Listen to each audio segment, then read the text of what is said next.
बिस्मिल्लाहिर्रहमानिर्रहीम। अस्सलाम वालेकुम। अगर पाकिस्तान से आप सऊदी अरब जाना चाहते हैं, पाकिस्तान से दुनिया के किसी भी कंट्री में जाना चाहते हैं, तो आपको पता है कि अब बहुत से मुल्क ने ये कर दिया हुआ है कि आप जो है वो सनद दिखाएं कि आपने कोरोना की वैक्सीन लगवा ली। 1 डोज़ पे भी अब पाकिस्तान ने ज़बरदस्त अपने अवाम के लिए इंतज़ाम कर लिया है। अगर आप पासपोर्ट लेके जाते हैं, वीज़ा दिखाते हैं कि आप इस कंट्री में जा रहे हैं, इस कंट्री में जा रहे हैं, तो आपको कोरोना की वैक्सीन लगा दी जाएगी और आपको उसकी जो है वो सनद भी दे दी जाएगी कि आपने कोरोना वैक्सीन लगवा ली है। लेकिन जो है आप जब करवाएंगे कोरोना की वैक्सीन, तो उसके बाद जो वो आपको देंगे, सनद देंगे, तो फिर आपको OR कोड भी आपको उसको लगवाना पड़ेगा, या उनको कह देंगे तो वो हो जाएगा। उसमें OR कोड भी होना चाहिए।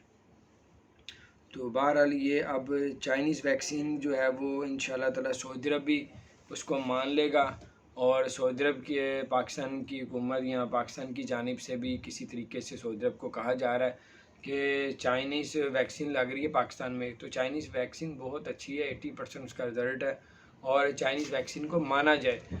तो वहाँ के भी जो हेल्थ के कुछ हैं सऊदी अरब के, उनका भी जो है वो अपनी हुकूमत को कहना है कि चाइनीज़ वैक्सीन की साइड इफ़ेक्ट नहीं है, चाइनीज़ वैक्सीन जो है वो बेहतर है, और 80% इसका जो है इसमें और इसलिए शायद अब जो चाइना की वैक्सीन है वो सऊदी अरब इंशाल्लाह ताला उसको मान लेगा, तो फिर पाकिस्तानी ज़्यादातर वैक्सीन सऊदी अरब चाइनीज़ लग रही है, तो फिर वो चाइनीज़ वैक्सीन के थ्रू भी ट्रैवल कर सकेगा। और चाइनीज़ वैक्सीन लगवा के या किसी की भी लगा के अब जाएंगे, जब अप्रूवल आ जाएगी।